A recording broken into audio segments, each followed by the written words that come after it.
Hello दोस्तों, आज हम लोग शेड्यूल को थोड़ा डिटेल में पढ़ेंगे। जैसा कि मैं बताया था कल कि यूपीए यूनाइटेड प्रोग्रेसिव अलायंस जो कि 2004 से 14 के बीच में चली थी, उसमें मनमोहन सिंह जी को प्राइम मिनिस्टर बनाया गया था, लेकिन यूपीए का अध्यक्षता कर रही थी सोनिया गांधी जी। तो ऐसा कहा जाता है कि मनमोहन सिंह को जो उनका कैपेबिलिटी था वैसा काम नहीं करने दिया गया। तो उससे एक ट्रिक बनता है, वो ओल्ड भी थे तो उनको आंसू आ गई, तो उससे एक ट्रिक बनता है टीयर्स ऑफ ओल्ड पीएम। तो इस ट्रिक से हम लोग पूरा शेड्यूल जो कि 12 है उसको आज थोड़ा डिटेल में पढ़ेंगे। पहला टी से हो गया list of state and union territories, मतलब टी से टेरिटरीज सिंपल याद करेंगे फर्स्ट शेड्यूल में। सेकंड शेड्यूल में हो गया ई से इमोलमेंट्स होता है, लेकिन डिटेल में आज थोड़ा हम लोग पढ़ेंगे। तो ई से अलाउंसेस, प्रिविलेजेस एंड इमोलमेंट्स। तो सेकंड शेड्यूल में अब हम लोग जानेंगे, क्योंकि बहुत से एग्ज़ाम में ऐसा क्वेश्चन होता है कि सेकंड शेड्यूल किनको किनको पे आधारित होता है, मतलब किनको किनको सेकंड शेड्यूल के अंदर प्रिविलेजेस दिया जाता है। तो फर्स्ट है president, second governors of all states, and third है speaker and deputy speaker of Lok Sabha. वैसे ही राज्यसभा का चेयरमैन होते हैं, तो chairman and deputy chairman of Rajya Sabha. फिर स्टेट में आ जाएंगे तो speaker and deputy speaker of state legislative assemblies, जो कि हिंदी में उसे बोलते हैं विधानसभा, और विधान परिषद जो कि लेजिस्लेटिव काउंसिल कहा जाता है इंग्लिश में उसे। तो लेजिस्लेटिव काउंसिल हर स्टेट में नहीं है, कुछ ही स्टेट में है। अभी तत्काल 6 स्टेट में लेजिस्लेटिव काउंसिल है। तो लेजिस्लेटिव काउंसिल में जिस तरह राज्यसभा में चेयरमैन एंड डिप्टी चेयरमैन रहते हैं, उसी तरह लेजिस्लेटिव काउंसिल में चेयरमैन एंड डिप्टी चेयरमैन को भी ये सुविधा मिलेगी, इमोलमेंट्स अलाउंस, जो सेकंड शेड्यूल के अंदर आता है। और उसके बाद होगा 7th में सुप्रीम कोर्ट का जो जज रहेंगे उनको मिलेगा, हाई कोर्ट का जज रहेंगे उनको मिलेगा, कैग को मिलेगा controller and auditor general of India. दोस्तों सेकंड शेड्यूल हम लोग पढ़ लिए। अब जानेंगे कि जो लेजिस्लेटिव काउंसिल विधान परिषद का बात कर रहे हैं वो कौन कौन सा स्टेट में है। तो सिंपली 6 स्टेट में है अभी। उसको बहुत ईजिली तरीक़ा से हम लोग याद कर सकते हैं। सब नाइबरिंग स्टेट है, 6 स्टेट। बिहार के बगल में है उत्तर प्रदेश, तो बिहार एंड उत्तर प्रदेश में है। महाराष्ट्र के बगल में कर्नाटका है, तो महाराष्ट्र और कर्नाटका में है। आंध्र प्रदेश के बगल में तेलंगाना है, तो आंध्र प्रदेश और तेलंगाना में है। सब एक दूसरे से नाइबरिंग स्टेट है। तो 6 स्टेट में विधान परिषद है, बिहार, उत्तर प्रदेश, महाराष्ट्र, कर्नाटका, आंध्र प्रदेश एंड तेलंगाना। अब हम लोग आएंगे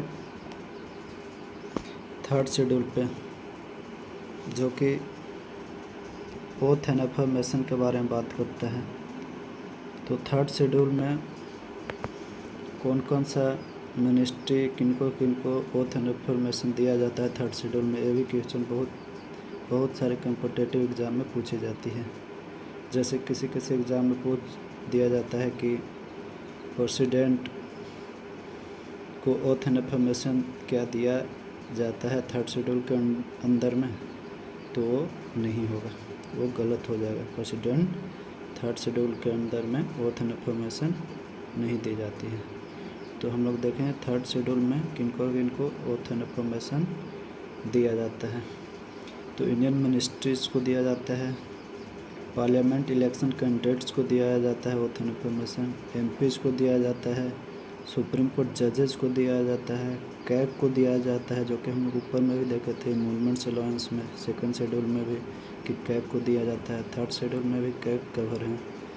स्टेट मिनिस्टर को दिया जाता है, स्टेट लेजिस्लेचर इलेक्शन कैंडिडेट्स को दिया जाता है, जो कि विधानसभा का इलेक्शन होता है, एमएलएस को दिया जाता है जो कि हर स्टेट के विधान सभा में बैठते हैं। हाई कोर्ट जजेस को दिया जाता है। तो अगर किसी एग्ज़ाम में क्वेश्चन आए कि क्या इलेक्शन कमीशन को दिया जाता है oath and affirmation, third schedule में आता है या नहीं, तो वो गलत हो जाएगा, नहीं आता है थर्ड शेड्यूल में। अब हम लोग पढ़ेंगे फोर्थ शेड्यूल। फोर्थ शेड्यूल जो कि राज्यसभा का एलोकेशन ऑफ सीट्स के बारे में बात करता है। एलोकेशन ऑफ सीट किस यूनियन टेरिटरी में, किस स्टेट में कितना होगा, वो फोर्थ शेड्यूल से क्लियर होता है। अब फिफ्थ शेड्यूल आएंगे। फिफ्थ शेड्यूल बात करता है administration and control of schedule area and schedule tribes, इस फिफ्थ शेड्यूल के अंदर आता है। अब सिक्स शेड्यूल में आएंगे। Six schedule administration of other schedule areas.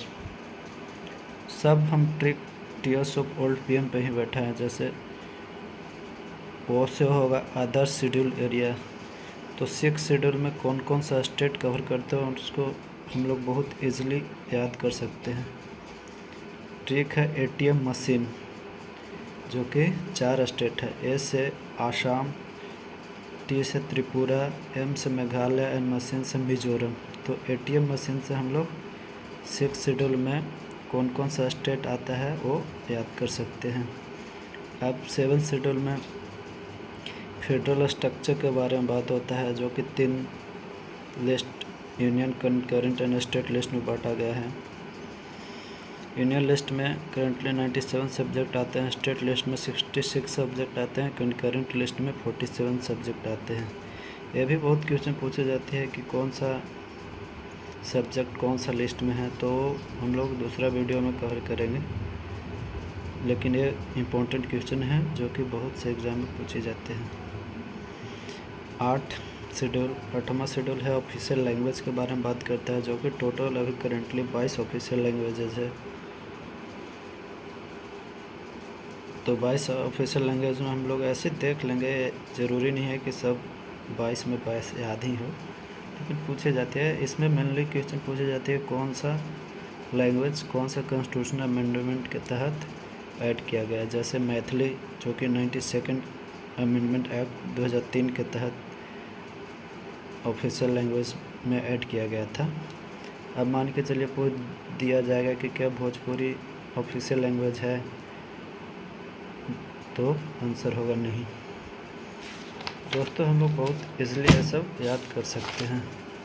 अब हम लोग आएंगे 9th शेड्यूल में, जो कि लैंड रिफॉर्म के बारे में बात करता है।